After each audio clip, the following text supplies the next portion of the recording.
Well, welcome back to Casting Call. I'm Ariel Onstad here with Tess Hammock. Hello again. Our final segment where we're answering your questions. And a lot of you asked Tess about minors in the industry and kids in entertainment.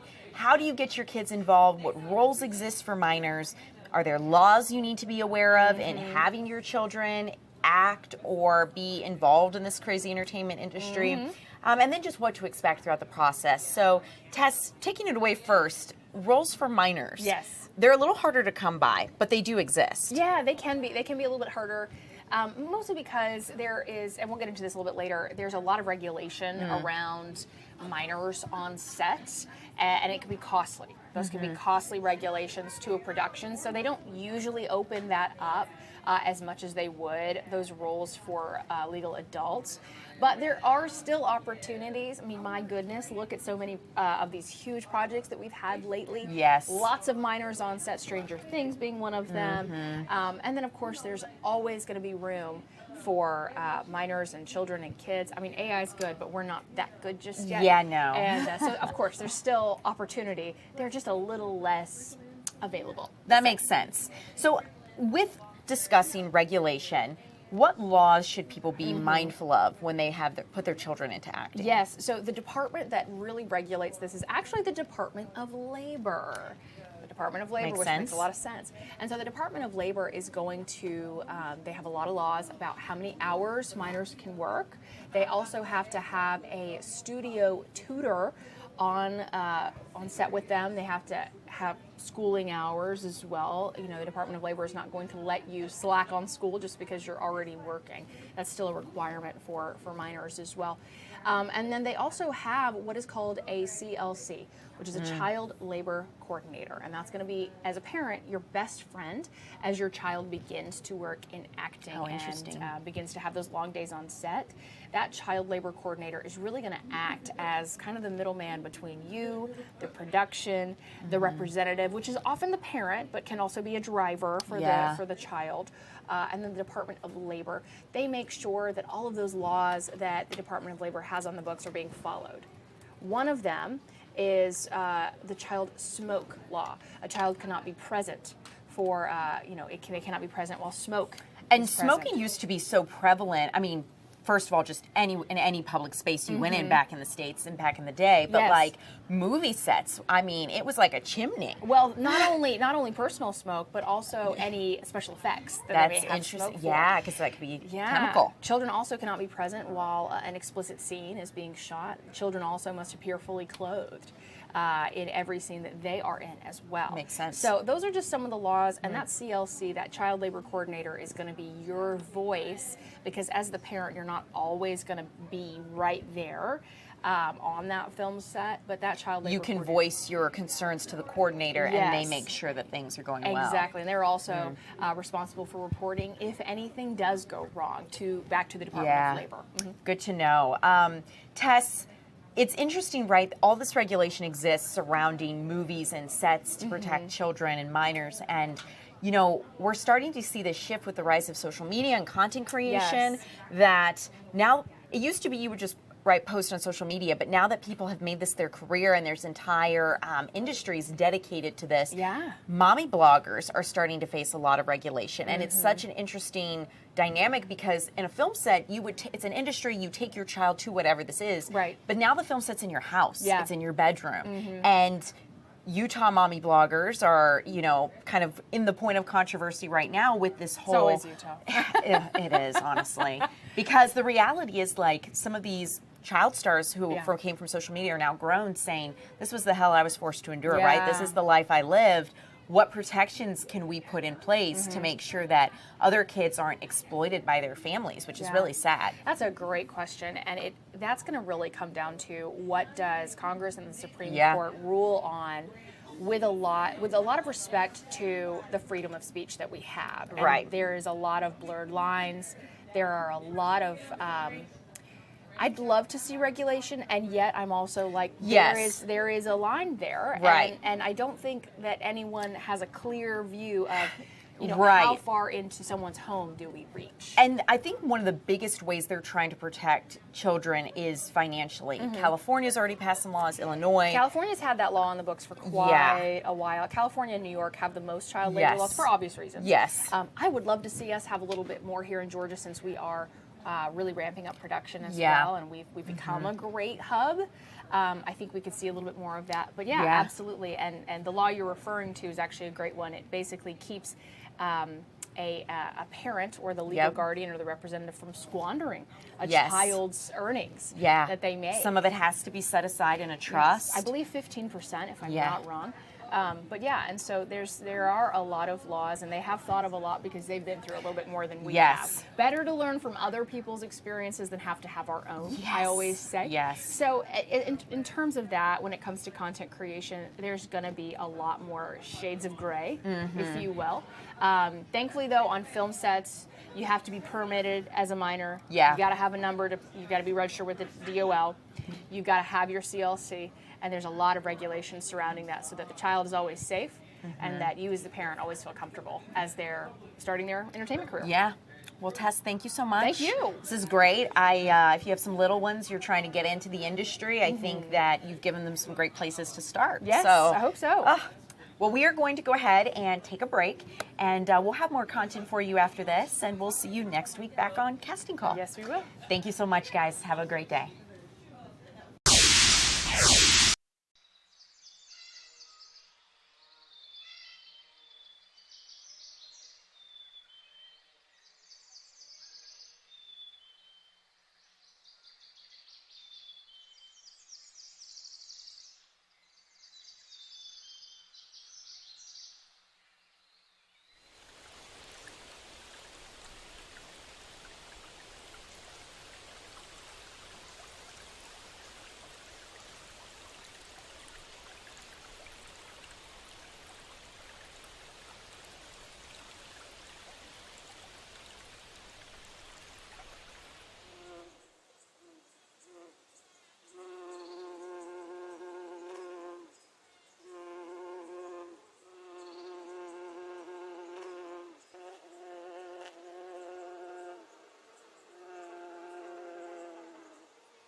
Good morning and thanks for waking up with us. I'm Elizabeth Rollins and this is News Now. We continue to follow breaking news from overnight. TMZ reporting that Atlanta rapper has died earlier this evening. We want to go to Lindsay Tubman in just about 3 minutes. We'll have a live report from her. But first, we want to go to Alex Forbes standing by. Alex, my car was yellow this morning. And for good reason. Some more breaking news on my end as well. Atlanta has just set an all-time record pollen count. Yesterday's pollen count was 6,000 and some change. This morning's pollen count is more than double that. 14,801 particles of pollen have been measured.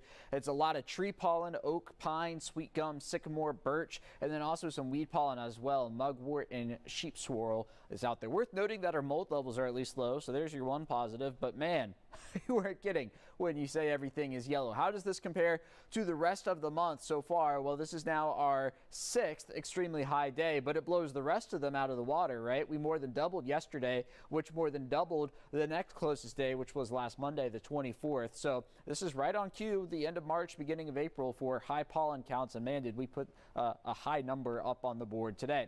Now through the afternoon, I think we're going to see the opportunity to see a lot more of that pollen spread, especially with the wind out of the south gusting upwards of 20 miles an hour. 78 in Atlanta, 77 in Covington and Athens today.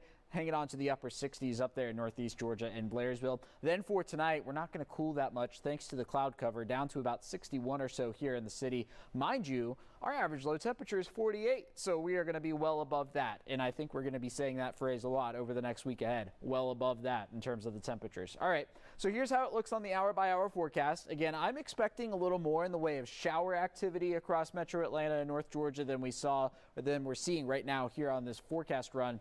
But into tomorrow morning, I think it picks it up in a good spot in the form of widespread rain, some storms possible as well. We're not talking about these storms being severe. It's just a couple rumbles of thunder in the late morning and early afternoon hours. Catch a break as we work our way into Sunday night. And then by the time we get to Monday here, this is when we're going to be looking for our strong storm risk. Now, this is going to be, I would say, probably a step below a springtime storm risk, right? Where we are going to have the threat, but it's not anything to lose any sleep over. We are used to seeing things like this. The quick moving line of storms moves into northwest Georgia around 8 a.m., moves into eastern Georgia, say about 2, 3 o'clock. So it's not going to storm at your house for that entire amount of time, but it is going to take that time to move through all of North Georgia. The storm will only last for about an hour or so before we clear out on Monday night.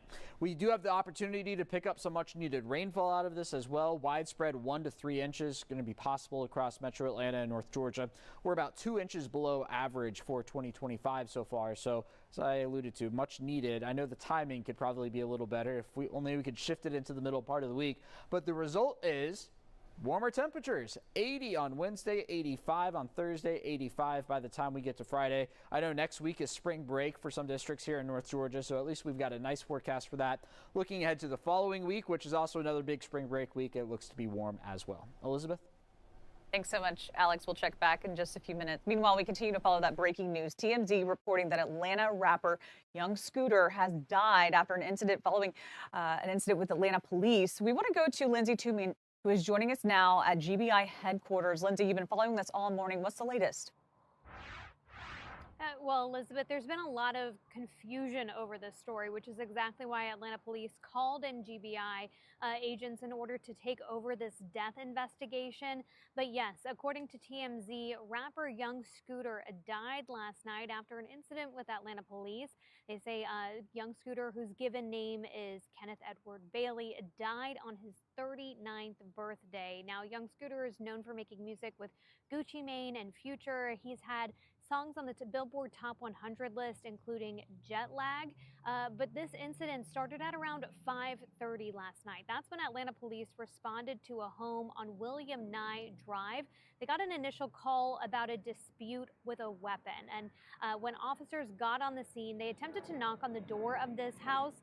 They say that a man initially answered the door, then slammed the door shut. And that's when police officers started making a perimeter around the home. And officers say while they were doing that, 2 men ran out the back door of the home. One of them jumped over 2 fences while he was running from police.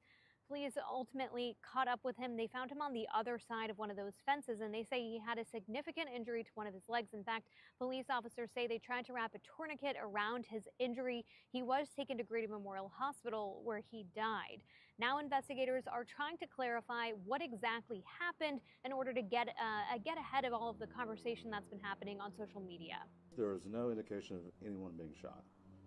This appears that there was, when he fell, some type of fracture injury to the leg, which caused the bleeding. Just to be very clear, the injury that was sustained was not via the officers on scene. It was when the male was fleeing.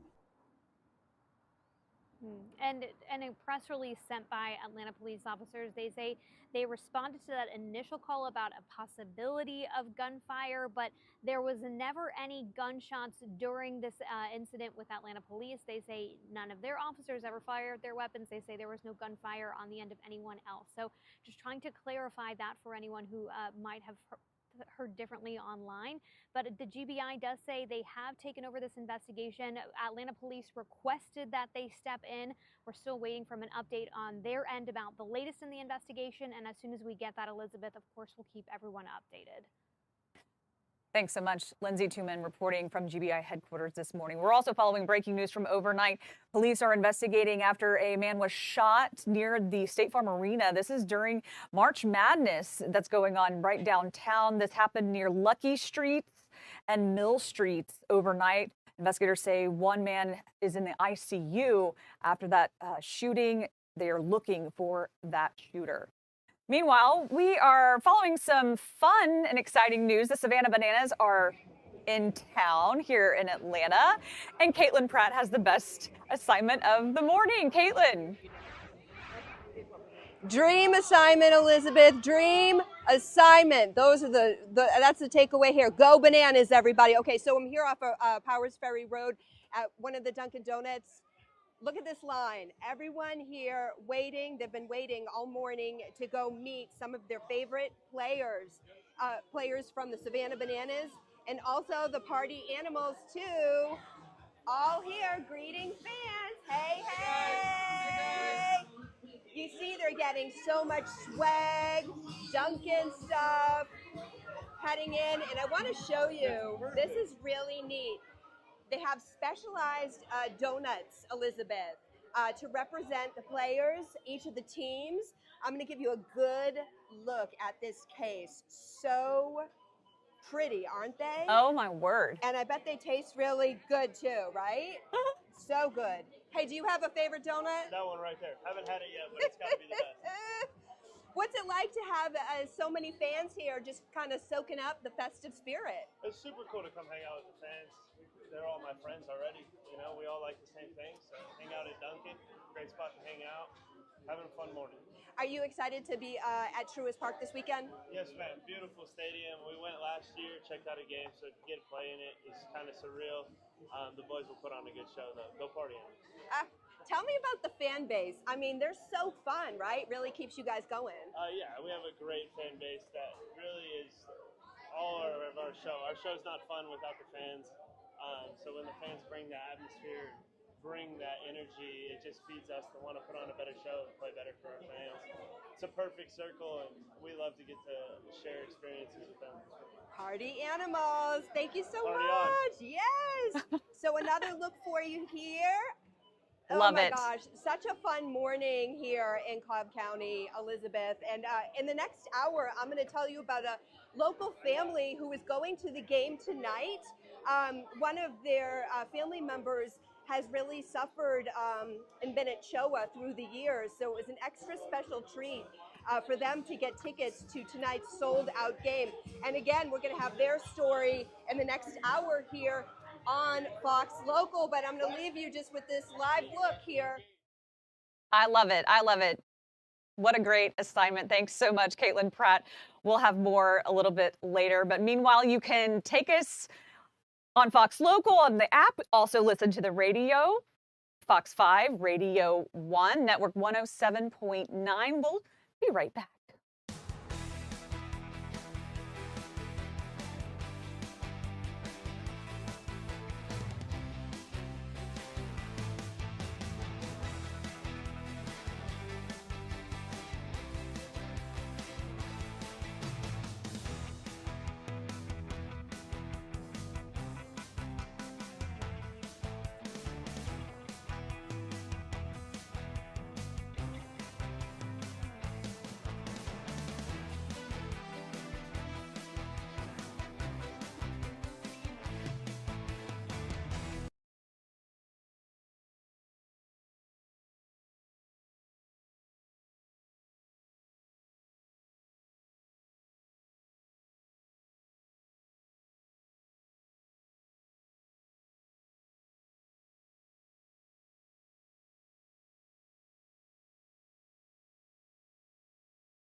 Welcome back to News Now. I'm Elizabeth Rollins here with Tyler Fingert, who has been on a really cool assignment over the last couple of days. You were down in Bryan County. Talk about that. Yeah, on Wednesday, Hyundai did their grand opening of their brand new manufacturing facility. Okay. It is apparently, according to Hyundai, the state's largest single economic investment that they've done. $7.59 billion. That's how huge thing, huge for jobs. Okay. From what I understand, according to Hyundai, they said that it's going to directly have about 8,500 jobs. But that was before. Wow. At the beginning, when they announced this and they're doing the grand opening, they were like, well, we're making a change. They actually were initially going to only manufacture about 300,000 hybrid and electric vehicles. They announced they're going to up that to 500,000. So at the grand opening, they're not even fully operational yet. They're only operating one shift. Okay. And they already announced they're going to expand it, which is great news for Georgia. And to give people perspective, Bryan County is right outside of Savannah, and I'm guessing that was like a prime location, right? Because of the port. Is that pretty much why they kind of wanted that area and kind of to develop it there? Yeah, so Hyundai worked with the state of Georgia to be able to come up with a mega site, as it's called, to be able to have enough room. Because according to Hyundai, this is larger than Tybee Island. You're from the Savannah area, or you worked in the Savannah area, and so you're familiar with Tybee Island. It is a ginormous site because they are able to have a battery manufacturing plant on site. They're also able to manufacture these vehicles, both hybrids and electrified vehicles or electric vehicles. That's what they call it, electrified vehicles, because it's hybrid is partially electric and then also fully electric. Okay. Well, and to find a place the size of Tybee Island, you have to go somewhere, and there's a lot of rural space, so they definitely, I guess, lucked out right there. But again, you're not far from Savannah. Well, and they wanted something right off I-16, kind of close. Okay. I mean, you have Port Wentworth right there, so it's easy to get the Port of Savannah to be able to get items from the ship to them. So what is it, like 30 minutes, 35 minutes, I think, from our hotel where we were staying in downtown Savannah to where we got to the actual site. Okay. And so you just obviously have the constant vehicles coming and going. And so they needed something that was close and be able to have a workforce that is able to do this manufacturing, because it's a lot of engineering. It's not just the manual labor, because it's a lot of it's automated nowadays. Sure. And you had a tour of it, so kind of give us that, what was that like? Was it really neat? So I will tell you, I have never seen something quite like it before. We went through the entire process. They took us what they call metal stamping, or where they basically take pieces of metal and turn it into parts of the car. So think like frames or like side panels and doors. Okay. And then we ended up going through other sections that they were slowly manufacturing it. And it was really cool. They said basically it takes about a day or so to get a vehicle through the entire process to get it fully assembled. Think about making a car, but wow. And the only thing that I know is I drive a Hyundai, which was manufactured in Alabama, and you can see the stamp when you open the door frame. So now we're going to be able to say that several types of electrified vehicles for Kia, Kia, but Hyundai and then Kia and then the Genesis brand are going to say made in Georgia. We obviously have the West Point plant for Kia, which is not far from our area right here. And you've just been on the car assignment, because last Saturday you were over at the car show giving us the tour of all the cars, the Kias. It's also made in Georgia. So I mean, we really are kind of being put on the map, huh? I mean, this is obviously great because Hyundai was saying that this is a big investment for them. They are really excited to be able to do the first of its kind plant for them. This is the first mass production single electrified vehicle plant anywhere in the world for them. Wow. So they chose Georgia to be able to do this because obviously Governor Brian Kemp has been big in trying to bring automotive here because it's good for our economy, but it's also good for people who are looking for high-paying jobs because these types of jobs are so skilled. It's not like the olden days, 20 years ago, where things weren't automated. Manufacturing these types of cars are very high-tech. There are robots. I mean, there's literally, the coolest thing about the tour was there was a couple different types of these robotic dogs. Oh, you've probably seen them and their job is to check the welding on different areas, and they use a camera. And I was like, oh, that's so cool. And because they're just making sure that the quality is there. They even test every car on site after it's manufactured. They have a test track out back. They didn't take us to that, but I saw it on the map and I thought that was kind of cool. I feel like I need an electric dog to oversee me. my house and make sure everything is okay. Yeah. We all love that. Well, that's awesome. I love that you got to go down there and you got to kind of get that first hands-on experience. I'm guessing you didn't come back with a car. You already have a Hyundai. No, they did not. They did not give us a gift of a car, but I mean, it was really cool to see made in Georgia and how our state is going to be a huge partner for Hyundai to be able to put out electrified vehicles, both hybrid and electric vehicles, to the country. And obviously, we just had those tariffs just announced. So the vehicles that are made here in the U.S. by the hands of Georgians are going to be able to not have to deal with that. So Hyundai's happy about that as well. It was perfect timing. It was the same day. Well, and I think you already touched on this, but the amount of jobs. So, I mean, are they hiring? So if folks are watching this, say, hey, well, maybe I need to move to the Savannah area, or consider that. So they are, I believe they are still currently hiring. They're starting with the one shift, but the eventual goal is 24/7 operation. So that means 3 shifts. And then the initial plan obviously was to have 300,000 vehicles a year. Now they're going to up that to 500,000, which means they're going to have to kind of expand the plant a little bit, add more technology in there. So over literally the next couple of years, it's probably going to be a huge operation to be able to ramp up their output and be able to get more vehicles and more people in there to be able to turn more of these vehicles out for people like you and me or anyone watching at home. What a cool assignment. I'm excited for your next car assignment, whatever that may be. Wouldn't that be fun? Yeah. Well, thanks. Anything else you want to add for our viewers about your experience down in Bryan County? No, I mean, I was just truly amazed. We obviously saw it on a map. I've gone down there several times before this even opened, and you pass by it. It's right, if you're driving from Atlanta down to Savannah, it's right on the right side as you enter Bryan County. It looks big, and actually they were telling us, we weren't able to see it at night, but if you look closely, as long as you're not driving, if you're in the passenger seat and you look to your right, you'll be able to see some of the vehicles leaving the paint shop, and it has a conveyor belt that takes in, so you can kind of see the frames moving across. And so that's how we got some video, but I would love to see it at night because they say it's lit up, and it looks really cool as you see some of these car frames going across. Fascinating. Thanks so much, Tyler Finger. As always, a pleasure. Thanks for joining us. We'll be right back.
And welcome back. I'm Elizabeth Rollins. This is News Now here with Alex Forbes. My car was yellow this morning.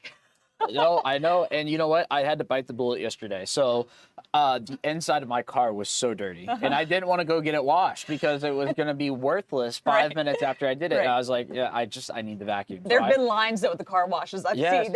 Yes. So, all right. So some breaking news this morning. You ready for this? Right. Atlanta, you probably already know, has just set an all-time pollen record. Oh, my word. 14,801 Don't forget that extra one. Little pollen molecules were measured this morning by Atlanta Allergy and Asthma. And the way that works is basically they collect pollen over a day. So from yesterday morning to this morning, and then they measure it, they count it this morning. So now we've started tomorrow's count already while we measured today's. 14,801.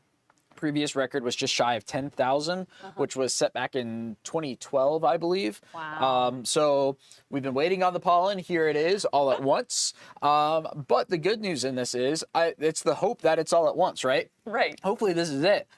We get it all out of the system. And here's the thing: if that's the case, then we can just be done with it. Yeah. And it might be the quickest pollen season around. Who knows? I might be on to nothing. That'd be but nice. We'll see. Awesome. Good gracious. Yeah, that's a lot. That's a lot of pollen. But how's our 7-day looking? Yeah, so bumpy ride over the next couple of days. And I don't mean that in the form of, severe storms all the time. What I mean is we're going to be looking at cloudy stuff today, a high temperature 78, and the wind's going to be blowing. So that pollen is still very much going to be a thing today.